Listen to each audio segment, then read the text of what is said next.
The gospel lesson this morning comes from Luke chapter 10, verses 25 and following. On one occasion, an expert in the law stood up to test Jesus. "Teacher," he asked, "what must I do to inherit eternal life?" "What is written in the law?" he replied. "How do you read it?" He answered, "Love the Lord your God with all your heart, and with all your soul, and with all your strength, and with all your mind, and love your neighbor as yourself." "You've answered correctly," Jesus said. "Do this, and you will live." But he wanted to justify himself. So he asked Jesus, "And who is my neighbor?" In reply, Jesus said, "A man was going down from Jerusalem to Jericho when he was attacked by robbers. They stripped him of his clothes, beat him, and went away, leaving him half dead. A priest happened to be going by the same road, and when he saw the man, he passed by on the other side. So too a Levite, when he came to the place and saw him, he passed by on the other side. But a Samaritan, as he traveled, came where the man was, and when he saw him, he took pity on him. He went to him, bandaged his wounds, pouring on oil and wine. Then he put the man on his own donkey, brought him to an inn, and took care of him. The next day, he took out 2 denarii, gave them to the innkeeper. "Look after him," he said, "and when I return, I will reimburse you for any extra expense you may have." Now, which of the 3 do you think was a neighbor to the man who fell into the hands of robbers? The expert in the law replied, "The one who had mercy on him." And Jesus told him, "Go and do likewise." The word of God for the people of God. Thanks be to God. This is perhaps the most well-known of all of the stories Jesus told. So well rehearsed, I suspect, that most of you here this morning could probably have lip-synced this, a la Nilly, Pastor Mike, as I read them a few moments ago. Which means that right about now you may be wondering, well, hasn't everything that could be said already been said about this story of a poor man lying on the side of the road? Haven't we heard for years about how the priest and the Levite, the pastor and the choir director, passed by on the other side of the road, muttering their feeble excuses, until finally the most unexpected of all heroes comes along, the Good Samaritan. You can almost see the little GS on his chest, can't you? The man who crossed over racial and tribal and historical and religious lines to care for someone who had been left half dead on the side of the road, putting all the insiders to shame by his unparalleled act of compassion. And so we know what we're supposed to get from this oft-repeated primer for moralism, right? We're supposed to go and be like the Good Samaritan. Go and do likewise. Jesus even says it at the end of the story. So there you have it. Let's just sing the closing song and knock off early, shall we? Only there are a couple of things missing from this standard interpretation of the story. No matter how many times you've heard it, no matter how many times I may have preached it. First of all, this is not really a story about that seemingly selfless Samaritan, who, by the way, is never called good by Jesus or anybody else anywhere in the Bible. All we really know about this guy is that he was somebody who knew what to do in this situation. And so he did it. But it's not about him. Rather, this is a story about another man who came to Jesus one day with a question.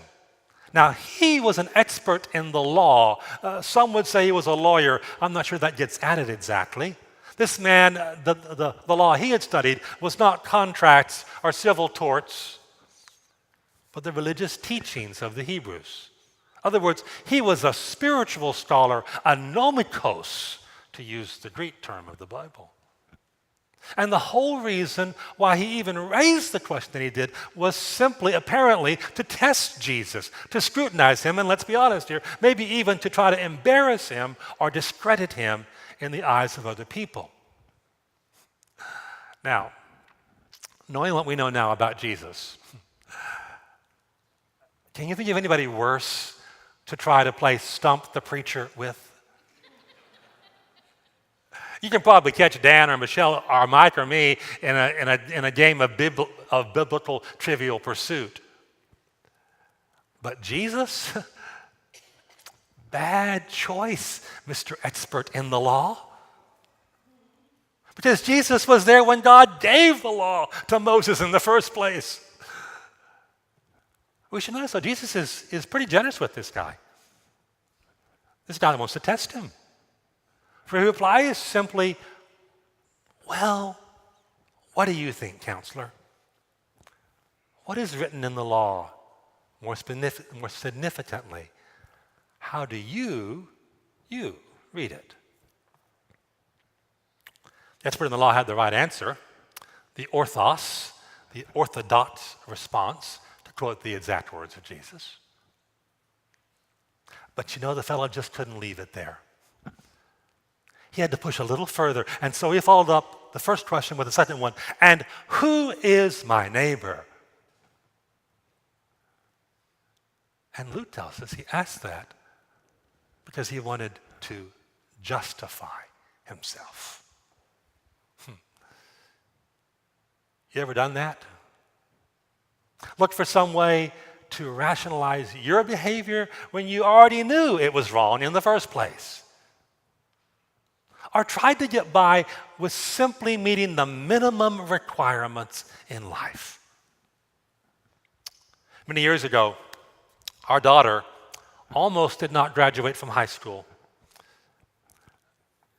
Now, she was number 2 in her class, but she almost didn't graduate because somehow over the 4 years, she never quite got around to taking PE. But then she found out, thanks to Texas Tech, she could take physical education by correspondence. She had to read a few books, take a few tests, do a few actual physical activities. So she ran around the backyard several days. She went down to the bowling alley in town. She threw a few rounds of bowling. And then finally, she played a tennis match with her mother and myself. We played Canadian 3-person doubles. The way you play that, one person keeps switching sides throughout it.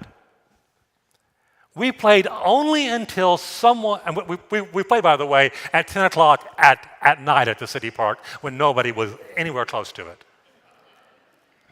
We played only until somebody finally had 15 points, the minimum number you need to finish a tennis match. And then we quit. Not exactly Olympic caliber. We were just going through the motions. This nomikos was looking for a way to just go through the motions, to meet the minimum requirements of his faith. Maybe he was looking for a loophole when it came to loving his neighbor, because gosh darn it, aren't some of your neighbors just awful? But then the lawyer wasn't the only one whose behavior we might question in this story. Certainly the priest and the Levite should have known better than to act as they did. When Jesus said that each of them, by chance, by accident, by happenstance, it wasn't so random as those words would suggest. I've rarely found coincidences in God's kingdom. When they came to the man who had been waylaid by the thieves and robbers that they passed by on the other side, I got to tell you, I'm not even sure how they did that. I've seen that wilderness road or something much like it in Israel. It's not exactly Highway 6 or even Austin Parkway. It's a narrow little rocky trail that barely hugs the side of the mountain, maybe 6 feet wide.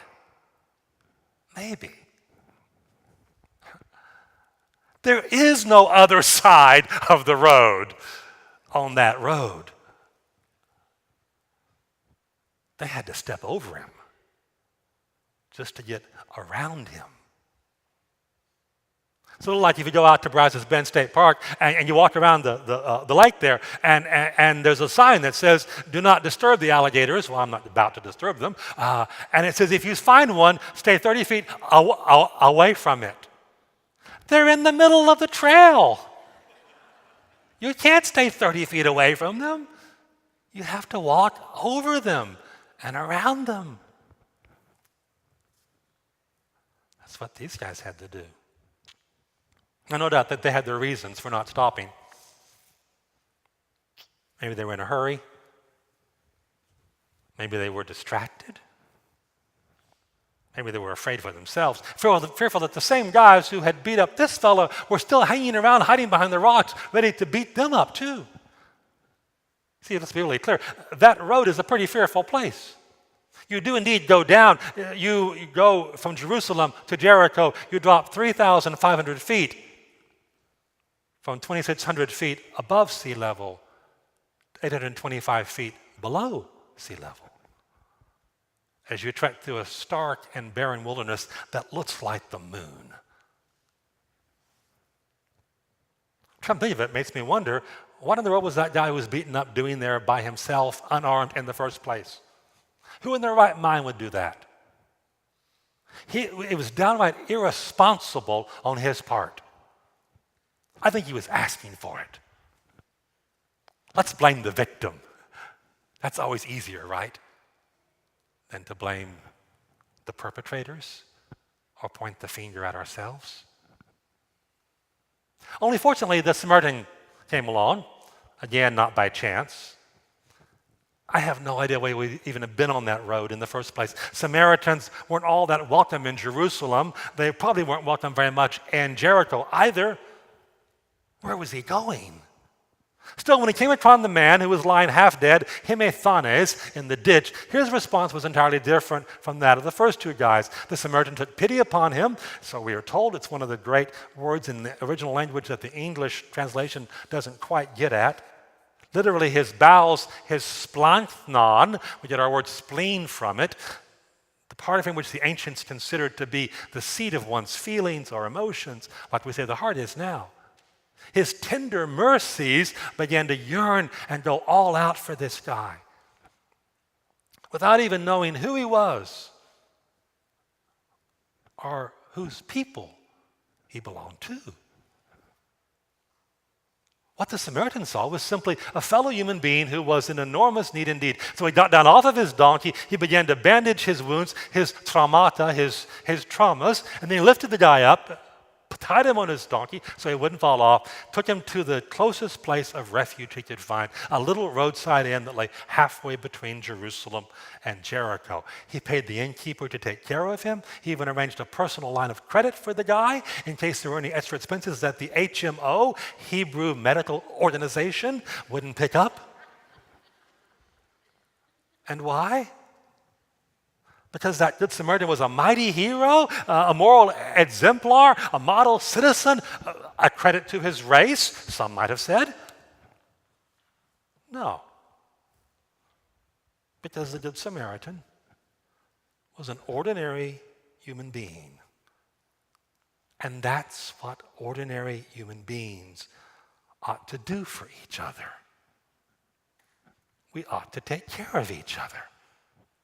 Especially when someone around us is harassed or hurting or helpless or maybe even half dead. I've been watching the Olympics almost every night because I get caught up in this stuff.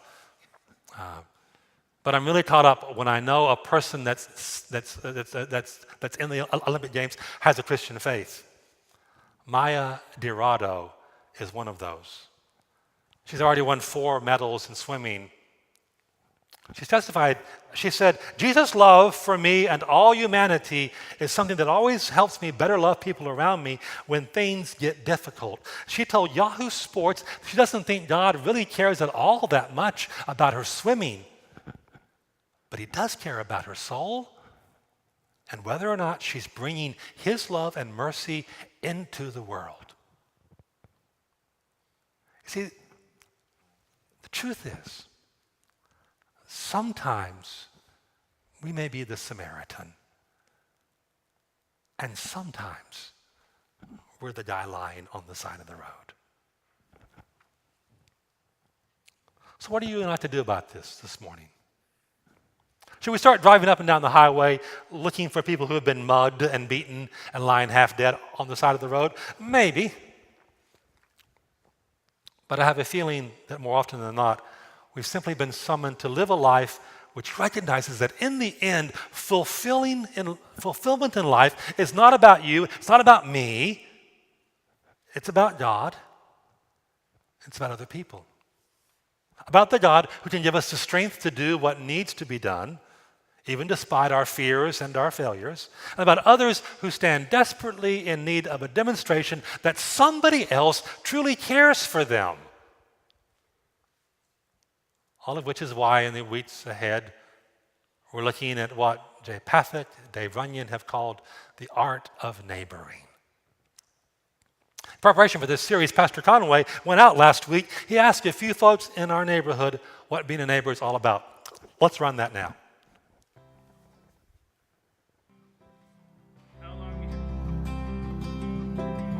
How long have you lived here?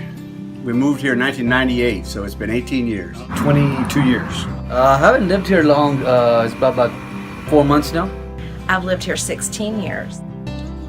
A good neighbor is someone who is open to everything, and to actually meeting the other neighbors in the neighborhood, and becoming a good citizen, and which means interacting with other people.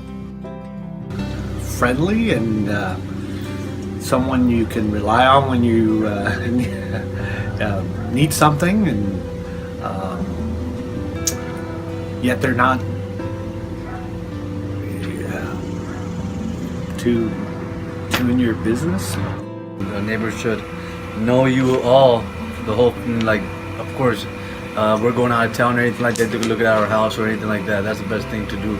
I think a good neighbor is someone who knows their neighbors' names, who interacts with their neighbors, and is there to help them when they have a need. That's what our neighbors have to say. This is what happens when people, some of whom are in churches, some of whom aren't, are intentional about being good neighbors to the folks who live around them. Pathak and Runyon, I wrote a book about this that we have available downstairs. One of the things they discovered is that most people don't even know their neighbors. So the writers of that book developed a little block map. You've got one in your bulletin. I'd like you to pull it out now, if you would.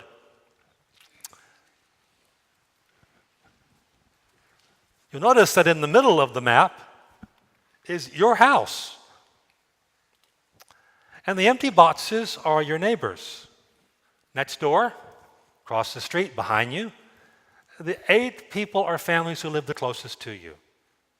Now, if you would, take this piece of paper and write something in it, okay? Grab a pen or a pencil out of the pew or from your purse. I want you to write down something. In each of the boxes, write simply the letters A, B, and C. A, B, and C. Now, I know this is different. We normally leave you alone during the sermon to write your shopping list or to text your friends or just catch up on your rest. But this morning, we're asking you to participate here. So in each box, write those letters A, B, and C. Now, next to the letter A, if you can do it, write down the names of the people who live in that house. On the left, on the right, across the street, diagonally, behind you. Next to B, right, something about that person that you know, that you'd only know if you talked with them, not something other than she leaves at 7 o'clock in the morning, or he drives a white Camry, something you just know by seeing them, but something like her kids both went to A&M, or whatever it might be. And then next to C, you write something deeper, something you'd only know from deeper conversations. His father had cancer. Her sister's kids are problems. She's anxious about her nephew who's in Afghanistan. Now, the people who developed this block have taken it all over the country. Here's what they discovered. Only 10% of people, whether in church or not, only 10% can fill in letter A, the names for all their neighbors. Only 3% can fill in letter B, something about them. Less than 1% can fill in C, something meaningful for all their neighbors. So you know what that means? It means that the vast majority of people in this country, including the vast majority of Christians, do not even know the names of the people who live closest to them. So we're going to try something with you this morning. This goes home with you, by the way, as homework to fill it all in, okay? But flip it over, and on the back side, I'd like you to draw a little pew map, if you would. Just 3 straight lines. 1, 2, 3. Because that's how the people of God have always worshiped. Sitting in straight lines, right? Draw 3 straight lines, marked with an X, where you are on your pew or on your row right now. Okay?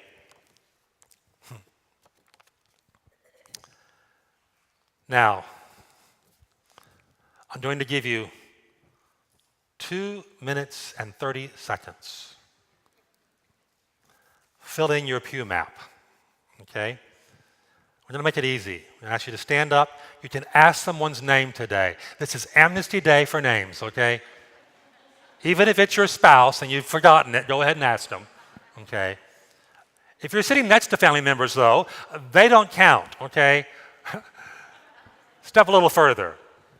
Stand up, ready, go. Fill in your pew map.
How many of you found out finally the name of that person who's been sitting beside you? Okay? Yeah. Maybe sitting beside you for years. This is my pew. This has always been my pew. This will always be my pew. God help you if you sit in my place.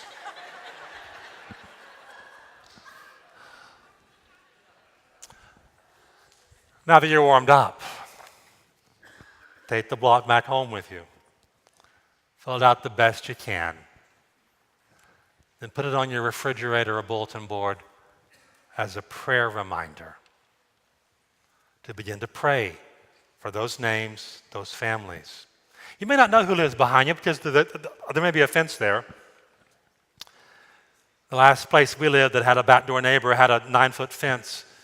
Never saw her. Heard her dog. Heard her yelling at her dog. Get back in here. And one day we had to take the fence down. I discovered our backyard to her backyard was here. That's how close we were. Never met. You may need to actually get in your car, because I know we don't walk, drive around the block, knock on the door, and introduce yourself. I live right behind you. My pastor is making me do something weird. Can you tell me your name?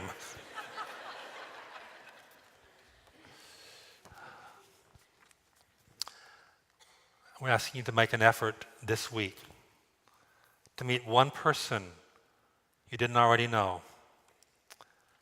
Invite them to our block party on Saturday. No preaching. Food trucks, inflatables, music, just a block party. Now,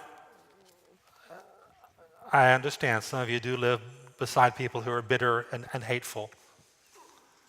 You know, the ones that not only let their clippings blow into your yard, but take their power blower and blow them into your yard. However hard it may be, here's the truth. You can't share the love of Jesus with them until you can at least call them by name. Would you recognize that maybe they are the person God has put in your pathway for a purpose? In fact, here's a radical idea. Could it be that God has put you in your house, in your neighborhood, for a particular reason? For the reason of bringing one of your neighbors to know Jesus. You've been planted as an agent of God for transformative kingdom work. Here's the truth. Every neighbor you don't really know, the ones you just wave to when you drive by them or they drive by you, just like you, they have been wounded by the world in some way. I can guarantee it. And so that person is the neighbor whom God has called for you to love. Look again at how this old familiar story ends. After Jesus had shared this parable, he turned to the expert in the law who had asked him to define a neighbor. And the master said, "So what do you think, counselor? Which of these 3 men was indeed a neighbor to the man who fell into the hands of the robbers?" Still unable to even say the word. Samaritan. The expert in the law said, "I suppose the one who had mercy on him." And what did Jesus say? Go and do likewise. I have a feeling he would say the same thing to you and me today.